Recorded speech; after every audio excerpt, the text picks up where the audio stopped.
हाँ बच्चों, आज फिर हम कुछ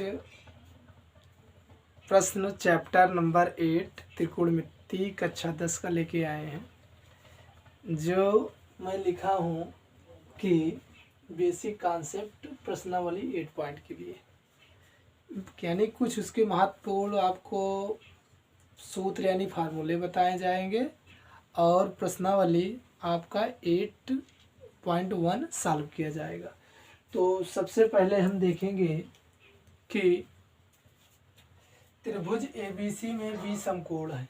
जो त्रिभुज ABC है इसमें आपका बी क्या है? समकोण है। बी कैसा कोण है? समकोण है। समकोण उसे कहते हैं जो 90 अंश का व्यक्त करे, वही क्या कहलाता है? राइट एंगल यानी समकोण कहलाता है। तो सबसे पहले हम देखेंगे कि आपको 6 फार्मूले हैं, 3 sine cos tan cosec sec cot. ये 3 फार्मूले से 6 फार्मूला बना है, उसी का अपोजिट है। अगर आपको 3 फार्मूला याद हो जाता है तो सारे याद हो जाएंगे। तो सबसे पहले हम देखेंगे कि साइन ए बराबर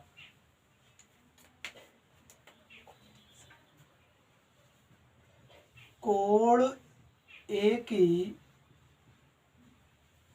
सम्मुख भुजा अपान कर्ण। तो अब सबसे पहले बात सुनने की कोशिश कीजिए मेरा।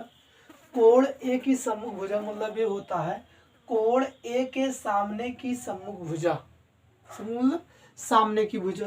तो इसको हम कहते हैं लंब। और कोण ए के नीचे की भुजा को हम क्या कहते हैं? कोण ए की संलग्न भुजा। कोण ए की संलग्न भुजा को हम कहते हैं AB।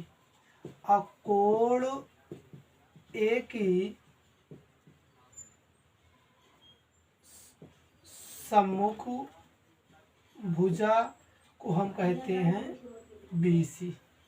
हम क्या कहते हैं? BC। तो सबसे पहले आपको यही मालूम होना चाहिए कि संलग्न भुजा क्या है और सम्मुख भुजा क्या है। कोण ए की सामने की भुजा को हम सम्मुख भुजा कहते हैं। संलग्न भुजा उसको कहते हैं जहाँ कोण बनता है उसके नीचे की भुजा को हम क्या कहते हैं? संलग्न भुजा।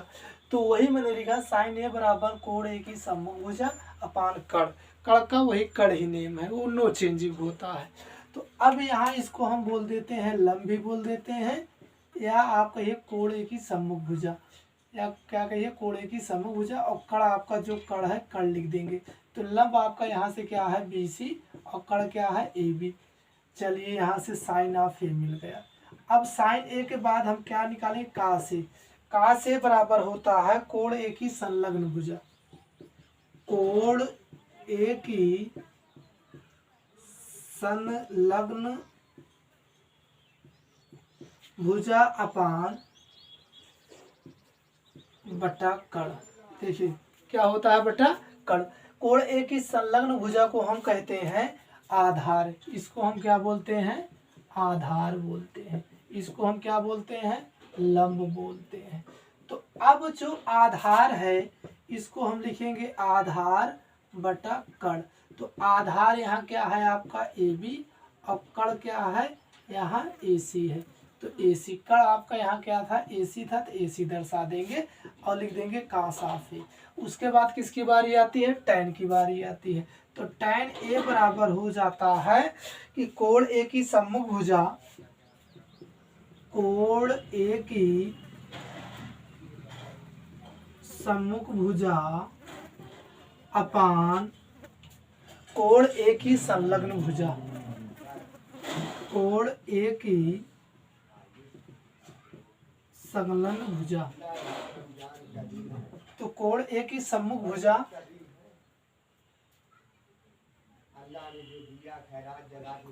लंब संलग्न भुजा आधार। तो लंब BC है, आधार AB है। तो यहाँ से tan ऑफ a पा गए। तो आपका 3 फार्मूला मैंने निकाला, 3 इसी का अपोजिट है, उसको मैं जस्ट बता रहा हूँ। 3 इसके अपोजिट हैं। तो अगला इसका अपोजिट क्या होता है कि साइन का उल्टा कोसेक और कास का उल्टा सेक और टैन का उल्टा काट होता है। तो अब जब हम कोसेक का निकालेंगे तो कड़ बटा कोण एक ही सम्मुख भुजा, जब हम कास निकालेंगे कड़ बटा कोण एक ही संलग्न भुजा, जब हम काट निकालेंगे तो कोण एक ही संलग्न भुजा अपान कड़ एक ही सम्मुख भुजा। तो इसका अपोजिट निकलेगा। तो वही मैं ना लिख के मैं डायरेक्ट लिख रहा हूँ। आपका क्या हो जाएगा, यही मैं लिख रहा हूँ इसके सामने ए, इसका इसके सामने लिख देता हूँ। कोस ए बराबर यहाँ क्या कड़ बटा लंब, लंब बटा कड़, तो हो जाएगा कड़ बटा लंब हो जाएगा। तो जो कड़ है यहाँ AC है और लंब क्या है BC है। तो इसको हम बोलते हैं आधार, इसको हम क्या बोलते हैं कड़। चलिए अब उसके बाद कास आता है। अब कास को हम लिखते हैं आधार बटा कड़, तो सेक को हम लिखेंगे सेक ए बराबर कड़ बटा क्या हो जाएगा आधार हो जाएगा। तो कड़ क्या है AC, आधार क्या है AB। चलिए ए निकल के आ गया। उसके बाद हम किसके पास जाएंगे, टैन के पास जाएंगे। तो टैन क्या बोल रहा है कि टैन ए बराबर लंब बटा आधार, तो काट ए बराबर होता है आधार बटा क्या लंब। तो आधार जो है आपका AB है, लंब आपका क्या है BC है, तो काट ए निकल गया। चलिए ए भी निकल के आ गया। तो आपका एक फार्मूला बता दिएगा, इसके सारे से आप अभी निकालेंगे, सारे सवाल करेंगे। तो उसके बाद हम दूसरा फार्मूला बताएंगे आपको इसी पर। एक रूल और है उस रूल। चलिए फिर दूसरा हम देखते हैं कि आपका हम पहले बनाएंगे त्रिभुज, और त्रिभुज आपका क्या बना ABC। ये आपका क्या है 90 अंश यानी राइट एंगल यानी समकोण। तो अब इसको हम बोलते हैं आधार, इसको हम क्या बोलते हैं कड़, इसको हम बोलते हैं लंब, इसको हम क्या बोलते हैं कड़। तो ये आपको मालूम होना चाहिए। तो सबसे पहले आपको LAL KA मालूम होना चाहिए। तो साइन कास LAL KA, इनको हम बोलते हैं साइन। जब ऊपर से लेंगे तो हम बोलेंगे साइन, और इनको हम बोलते हैं कास, और इनको हम बोलते हैं टैन। जब हम ऊपर से आएंगे तो इनको बोलेंगे कि साइन ए बराबर, साइन ऊपर से नीचे जब आएंगे तो साइन ए बराबर क्या हो जाएगा L से लंब K से कड़। तो लंब L से लंब K से कड़, तो लंब यहाँ क्या है BC और कड़ यहाँ क्या है AC। दूसरा निकला। अब तीसरा कास की बारी आएगी, तो कास A बराबर हो जाएगा A for Aadhaar K for कड़। तो आधार जो है आपका यहाँ AB है और आपका कड़ क्या है AC है। चलिए ये भी निकल गया। अब टैन की बारी आती है, तो टैन A बराबर आ जाएगा L फॉर लंब K फॉर कड़। तो अब लंब आपका क्या है BC और कड़ आपका क्या है AC। चलिए ये निकल के आ गया। अब साइन का उल्टा क्या होता है कोसेक।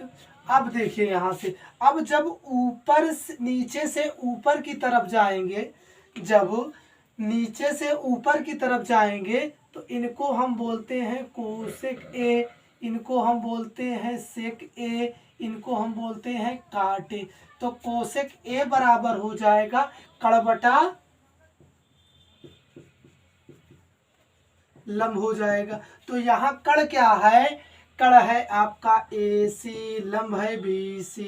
अब किसकी बारी आएगी, सेक की बारी आएगी, कास का उल्टा सेक। तो सेक A बराबर हो जाएगा कड़ बटा आधार। तो यहाँ हो जाएगा कड़ बटा क्या आधार। तो कड़ क्या है यहाँ AC, आधार क्या है ए बी। चलिए इसकी बारी आ गई। उसके बाद किसकी बारी आएगी? काट की बारी आएगी। तो काट बराबर हो जाएगा, काट ए बराबर आधार बटा लंब, आधार बटा लंब। तो आधार ए बी लंब बी सी, तो काट ए आ जाएगा। तो ऐसे सारे फार्मूले निकल जाते हैं। तो आपका ये फार्मूला निकल के आ गया। उसके बाद हम आपको दूसरा,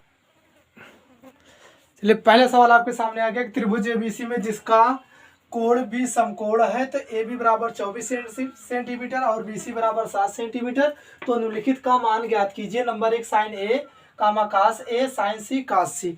तो सबसे पहले इसमें कह रहा है कि आपको कह रहा है कि त्रिभुज एबीसी में बी समकोण है, ए बी बराबर 24 सेंटीमीटर, बी सी बराबर 7 सेंटीमीटर। तो निम्नलिखित का मान ज्ञात कीजिए। नंबर 1 साइन ए कास ए कामा साइन सी कास सी का मान ज्ञात करना है। तो सबसे पहले जो कह रहा है उसको बनाइए। त्रिभुज एबीसी में बी समकोण है, तो त्रिभुज ए बी सी में बी क्या है? समकोण है। तो ए बी बराबर 24, तो ए बी बराबर 24 और बी सी बराबर 7, तो बी सी बराबर 7 सेंटीमीटर। तो सबसे पहले क्या है कि जब ट्रायंगल का सवाल लगाएंगे, तीनों भुजा आपकी फिलअप होनी चाहिए। फिलअप मतलब कि सब भरी होनी चाहिए। तो 24 यहाँ है, 7 यहाँ, ये नहीं मालूम है। तो इसको लाने के लिए, तीनों भुजा फिलअप करने के लिए सबसे पहले हमें पाइथागोरस प्रमेय मालूम होनी चाहिए। तो पाइथागोरस प्रमेय से हम लिखेंगे कि पाइथागोरस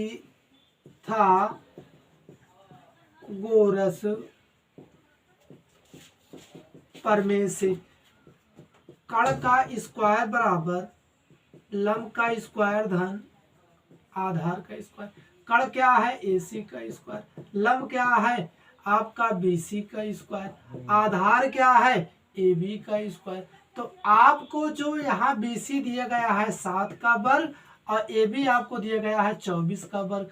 तो 7 का वर्ग 49 हो जाएगा, 24 का वर्ग कितना? 576, और दोनों जोड़ेंगे तो कितना आ जाएगा? 625।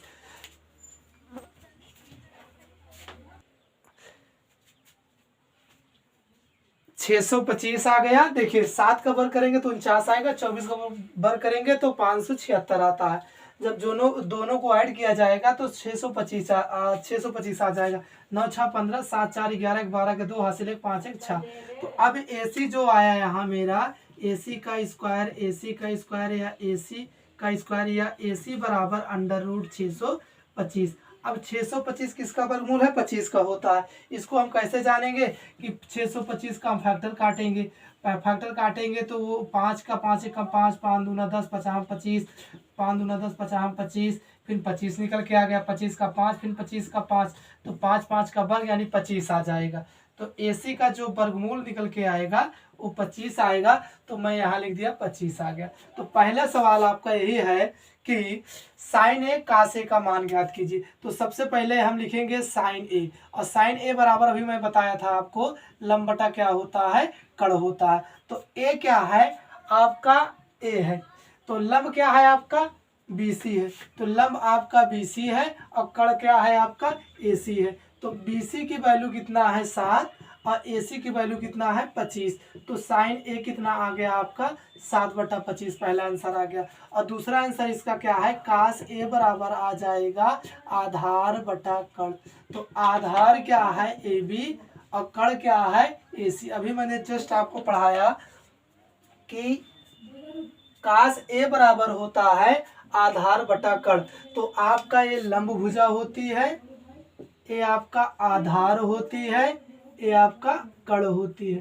तो आधार बटा कण, आधार आपका 24 है, कण आपका 25 है। तो हम लिखेंगे AB की वैल्यू 24 और कण की वैल्यू 25। तो का साफ आ गया।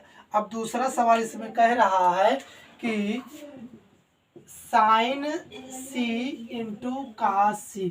तो सबसे पहले हम लिखेंगे साइन C। तो फार्मूला सेम वही है कि साइन C बराबर होता है लंब बटा कण, चाहे A ले, चाहे B ले, चाहे C ले, तो सेम फार्मूला वही होता है लंब बटा कण। लेकिन क्या होता है कि कोण के सामने वाली भुजा क्या कहलाती है? लंब कहलाती है। उसकी सम्मुख भुजा क्या कहलाती है? लंब कहलाती है। तो अब की लंब आपकी A हो जाएगा आधार आपका ए हो जाएगा, कड़ नो चेंजिंग, कोई चेंजिंग नहीं होता है। तो यहाँ जो लंब होगा ए बी और कड़ जो होगा ए सी, तो लंब हो जाएगा आपका 24 बटा कितना 25, ये आ गया साइन ऑफ सी आ गया, कितना आ गया साइन ऑफ सी। उसके बाद हम कास सी निकालेंगे, फार्मूले में कोई चेंजिंग नहीं है, आधार बटा क्या हो जाएगा कड़। तो आधार क्या हो जाएगा BC और कड़ हो जाएगा AC।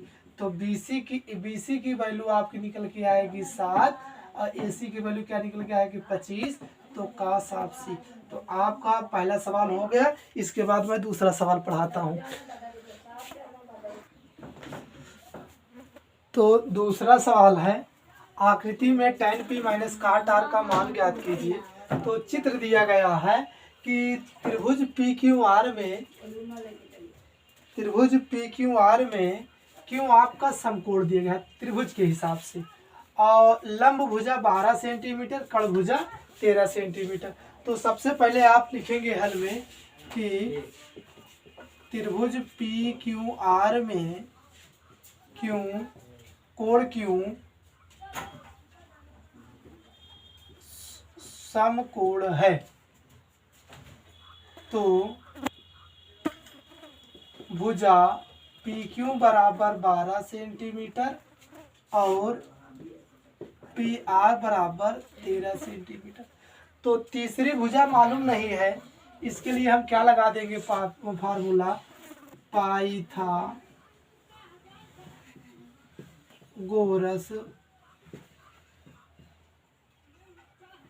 प्रमेय से।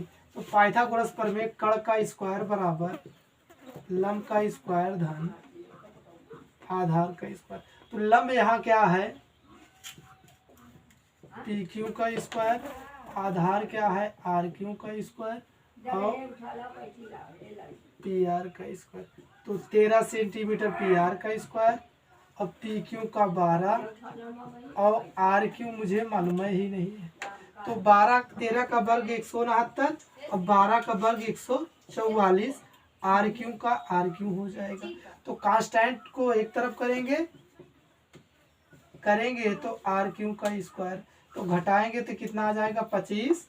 यहाँ से क्या निकलेगा RQ का स्क्वायर या अंडर रूट 25 बराबर RQ, या 25 का वर्गमूल क्या होता है 5, 25 का वर्गमूल क्या होता है 5। तो RQ जो अंडर रूट 25 निकल के आया, 25 को हम 5 गुणे 5 लिख सकते हैं, 25 का वर्गमूल क्या हो जाएगा 5। तो RQ बराबर क्या निकल के आ जाएगा 5, वो 5 मैंने फिलअप कर दिया। तो आप सबसे पहले आपसे पूछ रहा है tan P minus cot R का मान ज्ञात कीजिए। तो लिखेंगे tan P minus cot R question mark. तो सबसे पहले आप निकालेंगे tan P, और tan P बराबर होता है लंब बटा क्या आधार। तो P कहाँ है P यहाँ है। तो कोण के सामने वाली भुजा क्या होती है लंब होती है। इसको आपको एकदम करेक्ट वैल्यू मालूम होनी चाहिए कि कोण ए के सामने वाली भुजा लंब होती है। क्या होती है लंब होती है। तो लंब होती है, तो लंब यहाँ क्या है RQ, आधार क्या है PQ। तो लंब है 5 अब PQ है 12, तो आ गया tan ऑफ P। और दूसरा क्या है cot R। तो cot R निकालेंगे, cot R बराबर काट इसी का अपोजिट आधार बटा क्या हो जाएगा लंब हो जाएगा। तो R के सामने वाली भुजा लंब होती है, संलग्न भुजा आधार होती है, कड़ तो कड़ होती है। तो आधार जो होगा इसका RQ और लंब क्या होगा PQ। तो RQ की वैल्यू 5 और PQ की वैल्यू 12, तो cot R भी आ गया। क्या आ गया cot R। तो tan P और cot R का मान यहाँ पे रख देते हैं। जब मान रखेंगे तो आ जाएगा, देखिए इसे मिटाना पड़ेगा कुछ, तो हम इसको जब मिटाएंगे तो यहाँ से निकल के आ जाएगा कि tan P minus cot R।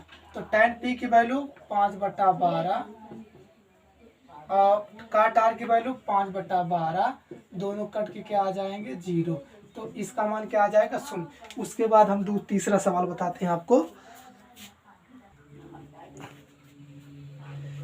देखिए तीसरा सवाल आपके सामने आ गया कि यदि साइन ए बराबर 3/4 तो cos ए और tan ए का मान ज्ञात कीजिए।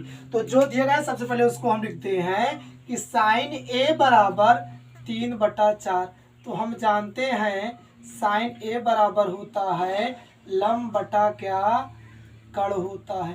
तो लंब के सामने 3 और कड़ के सामने 4। तो सबसे पहले हम क्या बनाएंगे, त्रिभुज बनाएंगे। जब त्रिभुज बनाएंगे तो ए बी सी, तो ए के सामने लंब और लंब 3 दिया गया और कड़ कितना दिया गया 4। तो मुझे आधार नहीं मालूम है, तो अब लगाएंगे पाइथागोरस प्रमेय। पाइथागोरस प्रमेय, पाइथागोरस प्रमेय से लिखेंगे कड़ का स्क्वायर बराबर लंब का स्क्वायर धन आधार का स्क्वायर। तो कड़ क्या है 4 का स्क्वायर, लंब क्या है 3 का स्क्वायर, आधार पता ही नहीं है। तो 16, 3 का वर्ग 9 और आधार का स्क्वायर। तो 16, अब इसको इधर लेके आएंगे तो माइनस आधार का स्क्वायर, तो घट के आएगा 7 आधार का स्क्वायर। तो √7 क्या आधार, तो आधार कितना आ जाएगा √7। तो आधार मुझे मिल गया √7। तो क्या निकालना है, cos ए और tan ए का मान। तो लिखेंगे हम कि cos ए बराबर होता है आधार बटा कड़। क्या होता है, आधार बटा कड़। यहाँ जाएंगे यल ए यल के ए, साइन cos tan, कोसेक से काट। तो जो कास होता है, देखिए ए फार आधार के फार कड़, तो आधार बटा कड़। तो आधार यहाँ क्या होगा ए बी और कड़ क्या होगा ए सी। तो ए बी की वैल्यू √7, ए सी की वैल्यू 4। तो कास ऑफ ए निकल के आ गया। उसके बाद tan ए निकालना है। तो tan ऑफ ए बराबर हो जाएगा लंब बटा क्या आधार। तो लंब यहाँ क्या है बी सी, आधार क्या है ए बी। तो यहाँ से बन जाएगा बी सी की वैल्यू 3 और ए बी की वैल्यू √7 tan ए। तो ए निकल के आ गया ए इतना 3/√7 आ गया। इसके बाद हम अगला सवाल आपको बताएंगे।